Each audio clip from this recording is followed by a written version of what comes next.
Welcome viewers. కేవలం ఆడవాళ్లను, అందులోనూ కొంతమంది స్కూల్ వయసులో ఉన్న మైనర్ అమ్మాయిలపై అత్యాచారం చేసి ఆ పైన ముఖంపై యాసిడ్ పోసి చంపేసిన ఉదంతం ఇది. ఇలా ఒకటో రెండో కాదు, ఏకంగా వందల కొద్దీ ఆడవారి శవాలు. ఇదెక్కడో విదేశాల్లో కాదు, సినిమా వెబ్ సిరీసుల్లో అస్సలు కాదు, కర్ణాటకలోని ధర్మస్థలిలో. ఇది తెలియజేసింది ఎవరో బయట వ్యక్తి కాదు, ఒకప్పుడు ధర్మస్థలిలో పనిచేసిన మాజీ పారిశుధ్య కార్మికుడు. జూన్ 3, 2025న పోలీసులకు అతను కంప్లైంట్ ద్వారా తెలియజేసిన విషయాలు, కొంతమంది తనని బెదిరించి బలవంతంగా శవాల్ని తనతో డిస్పోజ్ చేయించారని, పోలీసులు తనకి ప్రొటెక్షన్ ఇస్తే తాను ఆ శవాల్ని ఎక్కడెక్కడ పాతిపెట్టింది, ఎవరు పాతిపెట్టించింది తెలియజేస్తాను అని చెప్పాడు. అసలు ఎవరు ఈ పారిశుధ్య కార్మికుడు? ఇన్ని సంవత్సరాల తర్వాత ఎందుకు ఈ భయంకర సంఘటనలు బయటపెడుతున్నాడు? ఇన్నాళ్ళు ఈ రహస్యం బయటకు రాకుండా రహస్యంగా ఎలా ఉండిపోయింది? ఈరోజు ఈ వీడియోలో తెలుసుకుందాం.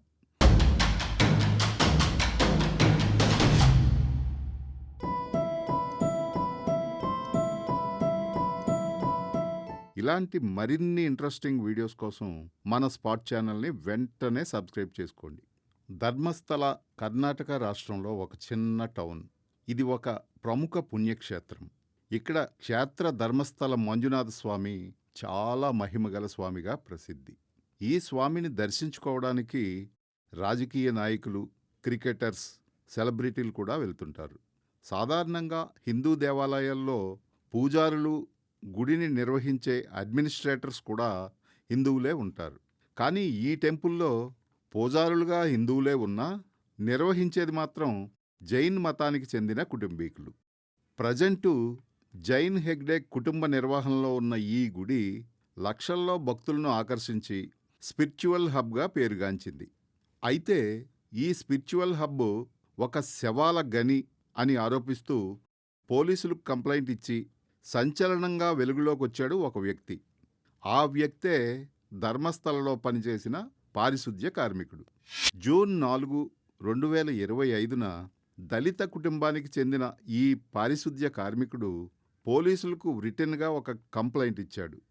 ఆ కంప్లైంట్లో అతను ఇచ్చిన వివరాలు వింటే ఒళ్ళు జలదరిస్తుంది.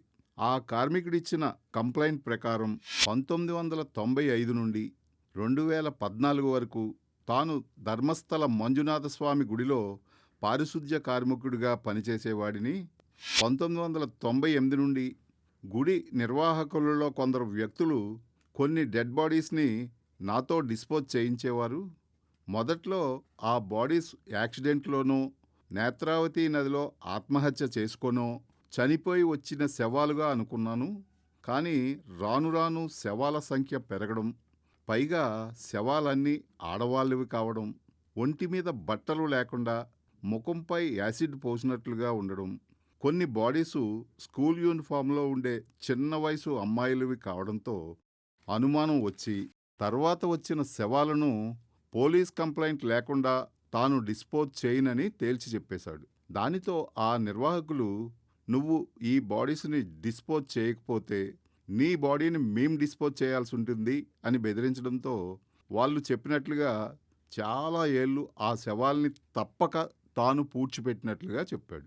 అతను పోలీసులకు ఇచ్చిన కంప్లైంట్లో ఈ దారుణాలన్నీ ఎవరు చేయించింది తెలియచేయలేదు, కానీ అందులో కొన్ని దారుణ ఘటనలను తెలియపరిచాడు.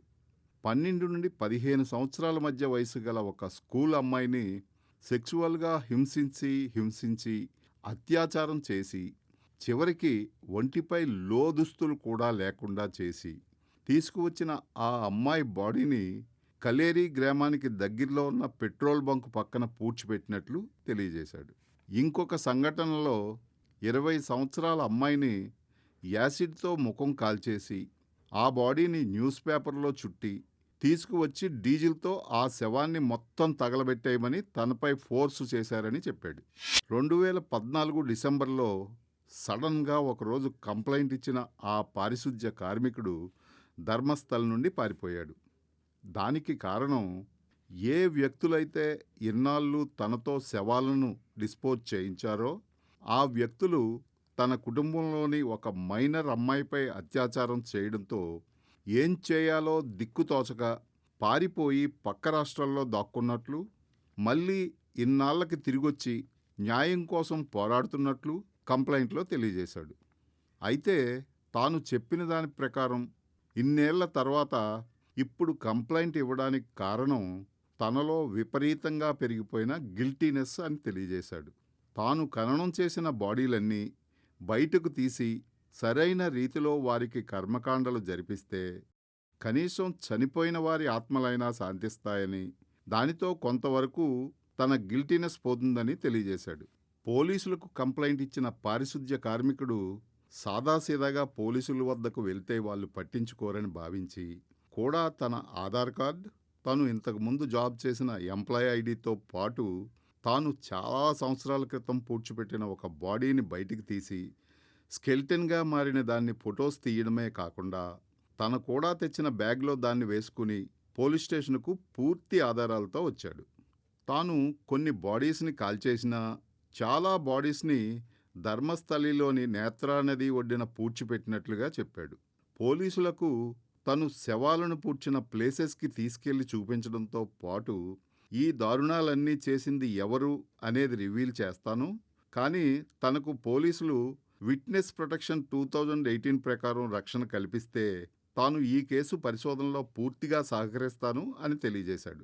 అసలు ఈ కండిషన్ పెట్టడానికి కారణం ఈ కేసులో ఇన్వాల్వ్ అయిన వాళ్ళు మంజునాథ టెంపుల్ నిర్వాహకులకి చెందిన వ్యక్తులతో లింక్స్ ఉన్నవాళ్ళు, ఆ నిర్వాహకుల ఫ్యామిలీ చాలా పవర్ఫుల్ ఫ్యామిలీ, దానివల్ల తన ప్రాణాలకు ప్రమాదం అని తెలియజేశాడు. ధర్మస్థల పోలీసులు ఈ కంప్లైంట్ తీసుకుని ఎఫ్ఐఆర్ నమోదు చేసుకుని సౌత్ కన్నడ ఎస్పీ అరుణ్ కే చెప్పిన దాని ప్రకారం కంప్లైంట్ ఇచ్చిన వ్యక్తి పోలీసులతో తన ఐడెంటిటీని రివీల్ చేయొద్దు అనడంతో కోర్టు పర్మిషన్ తీసుకున్న తర్వాత BNS 211A ప్రకారం కేసు రిజిస్టర్ చేసి ఉదయశ్రీ గౌడ, సచిన్ దేశపాండే అనే ఇద్దరు లాయర్లు ఈ కేసును టేకప్ చేశారు.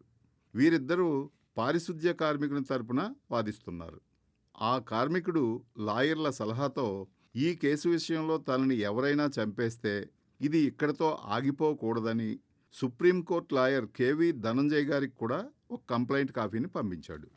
ఇంత సివియర్ కేసు కంప్లైంట్ రిజిస్టర్ అయినప్పుడు కోర్టు ఆర్డర్ లేకపోయినా సరే పోలీసులు ఇన్వెస్టిగేషన్ చేయొచ్చు, కానీ కంప్లైంట్ ఇచ్చిన పారిశుధ్య కార్మికుని సేఫ్టీ గురించి ఆలోచించిన పోలీసులు అతనిని బెల్ తంగడి కోర్టుకు తగిన సాక్ష్యాలతో తీసుకెళ్లి స్టేట్మెంట్ను రికార్డు చేశారు.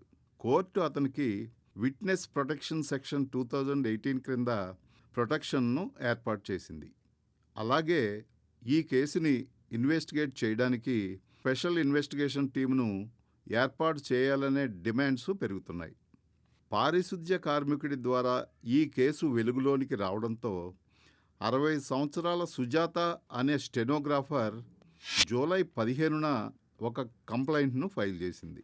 అందులో 2003వ సంవత్సరంలో తన కూతురు అనన్య భట్ కాలేజీ ట్రిప్ కోసం ధర్మస్థలికి వెళ్ళి మిస్ అయిందని, ఆ టైంలో నేను CBIలో కోల్కతాలో స్టెనోగ్రాఫర్గా పనిచేస్తున్నాను, MBBS ఫస్ట్ ఇయర్ చదువుతున్న నా కూతురు ధర్మస్థలి టూర్కి వచ్చి మిస్ అయిందని పోలీస్ కంప్లైంట్ ఇస్తే అది పోలీసులు తీసుకోలేదని, దానితో దిక్కుతోచని నేను ధర్మస్థలి టెంపుల్కి వెళ్ళి నా కూతురు కోసం వెతుకుతుండగా కొంతమంది నన్ను ఒక గదిలో బంధించి మర్యాదగా నీ కూతురు గురించి మర్చిపోయి ఇక్కడి నుండి వెళ్ళిపో, లేదు ఆమె గురించి ఎవరికైనా చెప్పినా ఇక్కడే ఉండి వెతికినా నీకు నీ కూతురికి పట్టిన గతే పడుతుంది అని వార్నింగ్ ఇచ్చారని చెప్పింది.